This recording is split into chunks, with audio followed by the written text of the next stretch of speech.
वहीं आपको बता दें कि झारखंड समन्वय समिति के सदस्य राज्यपाल से मुलाकात करने के लिए राजभवन पहुंचे हैं। वहां पर उनको ज्ञापन सौंपा जाएगा, जिसको लेकर के आप हमको सीधे ले चलते हैं राजभवन हमारे संवाददाता के पास।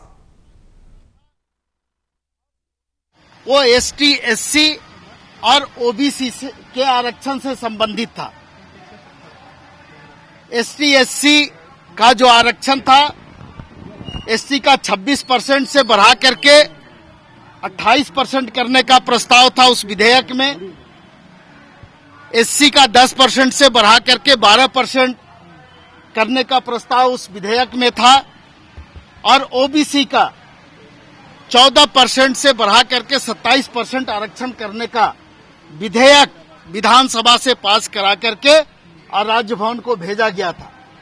उस विधेयक में भी उसी प्रक्रिया को अपनाया गया और बिना संदेश के उस विधेयक को भी सरकार और विधानसभा को वापस किया गया। तीसरा जो विधेयक इस राज्य में जो गंभीर विषय था उससे संबंधित था और वो विधेयक था जो मॉब लिंचिंग से जुड़ा हुआ जो मुद्दा था, उससे संबंधित वो विधेयक विधानसभा से पास करा करके राजभवन को भेजा गया था। उसमें भी वही प्रक्रिया अपनाई गई और तीनों विधेयक को राजभवन से बिना किसी संदेश के उसमें त्रुटि निकाल करके और सरकार और विधानसभा को वापस भेज दिया गया। मित्रों, आप सभी लोग जानते हैं कि जब तक राजभवन से राज्यपाल महोदय के तरफ से कोई भी विधेयक लौटाया जाता है, अगर सरकार को उसमें त्रुटि निकाल करके उसमें संशोधन के लिए, तो उसमें एक संदेश राजभवन के तरफ से सरकार और विधानसभा को दिया जाता है, जिसके आधार पर सरकार उस पर निर्णय लेती है और जो भी संशोधन करना होता है उस संशोधन को विधानसभा में ला करके और पुनः उस विधेयक को राजभवन को भेजा जाता है। लेकिन इन तीनों विधेयकों में इस तरह की कोई भी प्रक्रिया या यूं कहें कि संविधान की जो धारा है 200 उसका पालन नहीं किया गया, जिससे सरकार के सामने में एक संवैधानिक संकट खड़ा हो गया और उन विधेयकों को या उन विधेयकों पर सरकार कोई निर्णय नहीं ले पा रही है। आप लोगों को मालूम होगा कि एक लंबे संघर्ष के बाद इस झारखंड अलग राज्य का निर्माण हुआ और जिस तरह से इस राज्य के लोगों ने झारखंड मुक्ति मोर्चा, कांग्रेस, आरजेडी या यूं कहें कि इंडिया गठबंधन पर भरोसा जता करके 2019 में हेमंत सोरेन जी के नेतृत्व में इस राज्य में सरकार बनाने का काम किया, उनकी अपेक्षा को पूरा करने के लिए सरकार पूरी तरह से कृत संकल्पित है और उसी दिशा में ये विधेयक विधानसभा से पास करा करके राजभवन को भेजा गया। लेकिन राजभवन के इस उदासीन रवैये के कारण आज उन विधेयकों को या उन विधेयकों का जो लाभ राज्यवासियों को मिलना चाहिए वो नहीं मिल पा रहा है। तो झारखंड अलग राज्य जब बना तो सैकड़ों लोगों की कुर्बानी और बलिदानी का परिणाम ये झारखंड अलग राज्य है और आपने देखा होगा कि किस तरह से इस झारखंड अलग राज्य के लिए संघर्ष हुआ और जिन लोगों ने अपनी बलिदानी दी, चाहे वो निर्मल महतो की हम बात करें और उनके साथ सैकड़ों लोगों ने अपनी बलिदानी दी है, लाखों लोग उस आंदोलन में शामिल हुए। आज उनकी भावना के साथ राजभवन के तरफ से इस तरह का जो उदासीन रवैया है वो कहीं ना कहीं इस बात को दर्शाता है कि राजभवन किसी खास व्यक्ति या दल के इशारे पर इस तरह का काम कर रही है और अगर इस तरह का काम किसी के इशारे पर नहीं हो रहा है तो पुनः राजभवन और राज्यपाल महोदय से हम लोग अनुरोध करेंगे कि आप उन विधेयकों पर अपना संदेश देकर के सरकार और विधानसभा को लौटाएं ताकि सरकार या विधानसभा में पुनः उन विधेयकों की जो त्रुटि है उसको दूर करते हुए विधेयक को पास करा करके और पुनः आपके अनुमोदन के लिए भेजा जाए। जब समय नहीं दिया गया था तो आप लोग फिर भी आए हैं, तो क्या ये डुमरी चुनाव? नहीं, हम लोग बहुत स्पष्ट तौर पे आपको पहले ही बता चुके हैं कि हम लोगों ने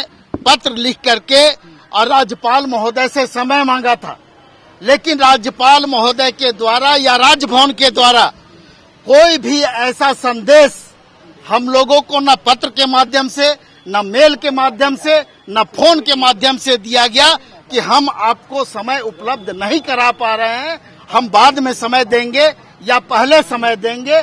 तो फिर ये जो सवाल आपका है, हम समझते हैं कि ये पूरी तरह से बेबुनियाद है। नेता आगे हैं जब बुलावा आ जाता है, ठाकुर जी बुलाए आ गए, आगे क्या होगा? आगे क्या होगा? नीचे करो थोड़ा। देखिए, राजभवन का बुलावा नीचे करो थोड़ा हो तो आना ही है। हो सकता है थोड़ा देर आए, एक न एक दिन राजभवन का बुलावा आएगा हमें भी। बिल्कुल, आप उसी को समझिए। जहां तक हम लोगों का विषय है, वो सीधा विषय ये है कि जब राजभवन को कोई विधेयक आता है विधानसभा से, तो उसके बाद उस पर उदासीन रवैया अपनाते हुए जहां भेजना है वहां न भेज करके दूसरे जगह पर बगैर संदेश दिए हुए भेजना, इससे ये स्पष्ट होता है कि राजभवन एक विशेष मंशा के साथ काम कर रहा है। और जो हम लोगों को 27% आरक्षण या ओबीसी, एसटी, एससी का आरक्षण देना चाहते हैं, जो 1932 के खतियान की बात करते हैं वो, और मॉब लिंचिंग की बात करते हैं, वो कहीं न कहीं उसमें हमें फेल कराने की कोशिश हो रही है। और महामहिम राज्यपाल जी को हम लोगों ने पत्र दिया, तो ठीक है, आपके पास समय नहीं है, मत मिलिए, लेकिन 5 दिन के बाद तो समय होगा। अगर आप ये दे देते कि नहीं, आपसे मैं 8 तारीख को मिलूंगा, कोई दिक्कत नहीं है, हमें आने की जरूरत नहीं पड़ती। अब यहाँ कांस्टेबल को हम लोग पकड़ा के जा रहे हैं इसलिए कि कोई अधिकारी भी नहीं है। राजभवन में पहली बार ऐसा देख रहा हूं कि कोई एडीसी नहीं, कोई ओएसडी नहीं, कोई पीएस नहीं, कोई भी कार्यालय का आदमी आकर के ये मेमोरेंडम को ले लेता, तो उसमें कहीं कोई दिक्कत की बात नहीं थी। हम लोगों ने रिसीव करा दिया है, निश्चित रूप से महामहिम के संज्ञान में जाएगा। और मैं उम्मीद करता हूं कि 3 दिनों के अंदर में जब महामहिम लौटेंगे तो इन सारे विधेयकों को उचित माध्यम से उचित जगह पे भेजने का काम करेंगे और संदेश के साथ भेजेंगे। एक सवाल है कि ये प्रचार था क्या? बिना बुलाए आना आप लोगों का? नेता तो सामान्य तौर पे जब समय मिलता है तभी आते हैं, तो क्या ये प्रचार माना जाए डुमरी को? नहीं, आप अभी इंडिया के पिछले दिनों हम लोगों ने धरना दिया था, धरना देने के बाद भी समय मांगा था, तो समय नहीं दिया गया था। ये कोई नई बात नहीं है, ये पहली बार हो रहा है कि सत्ता पक्ष के लोग अगर कोई समय मांगते हैं तो उनको नहीं दिया जाता है, और जो विपक्ष के लोग हैं उनको लगातार समय देकर के कहीं न कहीं एजेंडा सेट किया जाता है।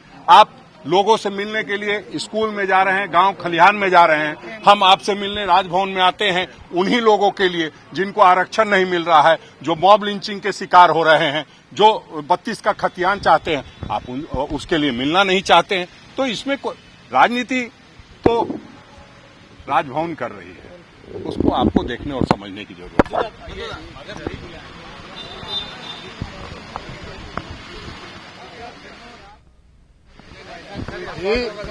और बैठक में कई ज्वलंत ऐसे मुद्दों पर चर्चा की गई थी।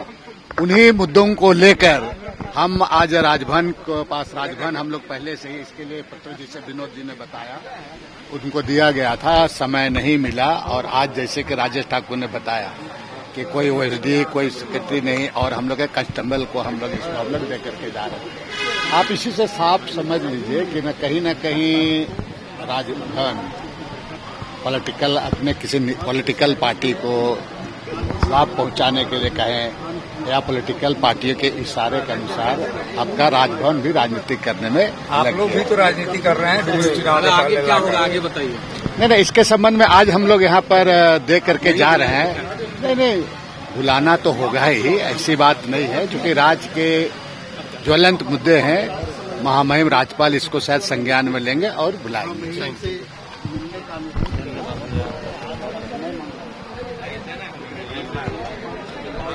तो आपने सुना कि यहां पर बंधु तिर्की और कांग्रेस प्रदेश अध्यक्ष ने क्या कहा। जिस तरीके से यहां पर सभी झारखंड समन्वय समिति के सदस्य जो है राजभवन पहुंचे थे राज्यपाल से मुलाकात करने के लिए, लेकिन उन्हें समय नहीं मिला और वो नहीं मिल पाए। जिस तरीके से उन्होंने बताया आपको कि कोई भी वहां पर अधिकारी भी मौजूद नहीं थे, तो जो गार्ड थे उनको यहां पर ज्ञापन सौंपा गया है। पूरा मामला यहां पर विधेयक को लेकर के है, जो विधानसभा से जो विधेयक पास हुआ है उसको लेकर के, जिसके बाद विधेयक जो है राज्यपाल के पास पहुंचता है। उस पर यहां पर जिस तरीके से राजभवन और राज्यपाल पर भी इन्होंने आरोप लगाया है कि एक पार्टी विशेष के द्वारा यहां पर जिस तरीके से उनको कमांड दिया जा रहा है, जिस तरीके से वो यहां पर आपको बता दें कि जिस तरीके से जो विधेयक पास किया गया था, चाहे वो 1932 खतियान को लेकर के हो या फिर जो मॉब ब्लीचिंग को लेकर के हो, उसको लेकर के भी यहां पर खासा नाराजगी देखने को मिल रहा है। जो इंडिया गठबंधन की सरकार है उस पर जिस तरीके से राज्यपाल से नाराज चल रहे हैं, जिसको लेकर के वो राज्यपाल से मिलने की कोशिश कर रहे थे लेकिन राज्यपाल से वो नहीं मिल पाए, जिसके बाद जो ज्ञापन है वहां पर गार्ड को सौंप दिया गया। साथ ही आपको बता दें कि उनका साफ तौर पर कहना है कि राजभवन और जो राज्यपाल है किसी पार्टी विशेष के इशारे पर काम कर रही है। साफ तौर पर उन पर आरोप लगाया जा रहा है। जिस तरीके से उनका कहना है कि जो विधेयक विधानसभा से पास हुआ था उस पर जिस तरीके से प्रतिक्रिया देनी चाहिए यहाँ पर राज्यपाल को, वो उसकी प्रतिक्रिया नहीं दे रहे हैं, जवाब नहीं दे रहे हैं और किसी पार्टी विशेष को इसका जवाब दिया जा रहा है। तो साफ तौर पर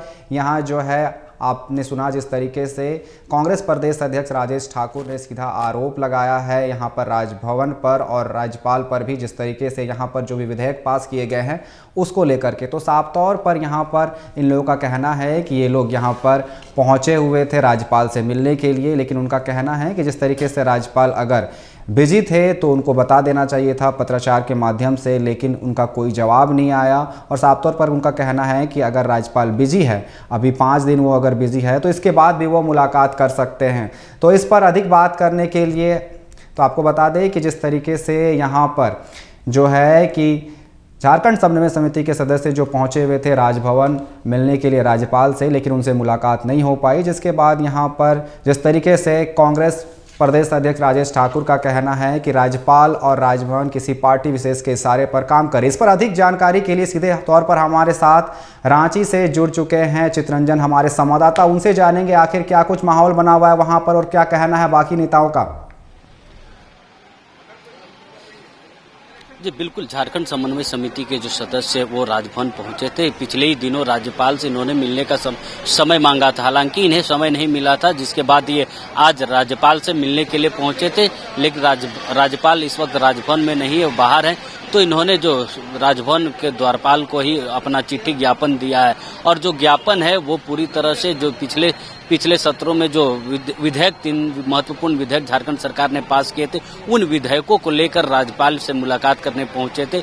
वो विधेयक है ओबीसी आरक्षण है, 1932 स्थानीय नीति नियोजन नीति स्थानीय नीति जो करना है 32 आधारित उस पर है, और साथ ही साथ जो मॉब लिंचिंग को लेकर जो कानून राज्य सरकार ने बनाए थे, वो इन तीनों बिल जो महत्वपूर्ण झारखंड सरकार के बिल है वो राज्यपाल राजभवन में रुका हुआ है। तो उसी बिल को लेकर राज्यपाल से मुलाकात करने पहुंचे थे। कहीं ना कहीं जिस तरीके से डुमरी का उपचुनाव है, 5 तारीख को मतदान होने हैं, कहीं ना कहीं उन सभी चीजों को ध्यान में रखकर समन्वय समिति भी पहुंची थी राज्यपाल से मुलाकात करने के लिए, क्योंकि 5 तारीख को डुमरी का उपचुनाव होना है, मतदान होना है। ऐसे में इन 3 महत्वपूर्ण जो विषय हैं उसको लेकर भी काफी राजनीतिक गर्म है।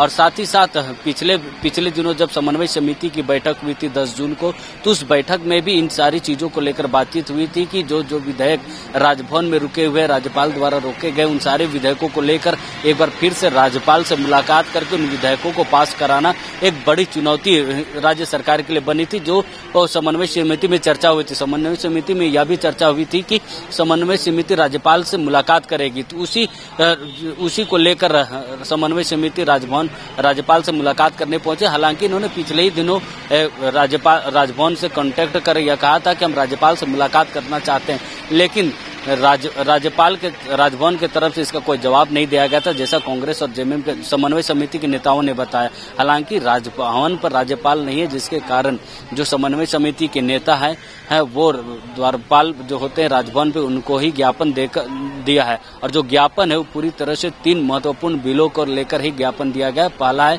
1932 आधारित स्थानीय नीति, ओबीसी आरक्षण और साथ ही मॉब लिंचिंग जो कानून है, जो सरकार के मैनिफेस्टो भी थे, जो वादे किए थे 2019 के चुनावों के समय, वो तीनों जो महत्वपूर्ण वादे थे वो तीनों में से एक है। तो कहीं ना कहीं इन जो वादे थे राज्य सरकार के वो महत्वपूर्ण थे और उसी को लेकर एक डुमरी उपचुनाव में एक मैसेज भी राज्य सरकार देना चाहती है कि हम इन तीनों जो कानून है, जो विधेयक उसके पक्षधर है, 1932 के पक्षधर है।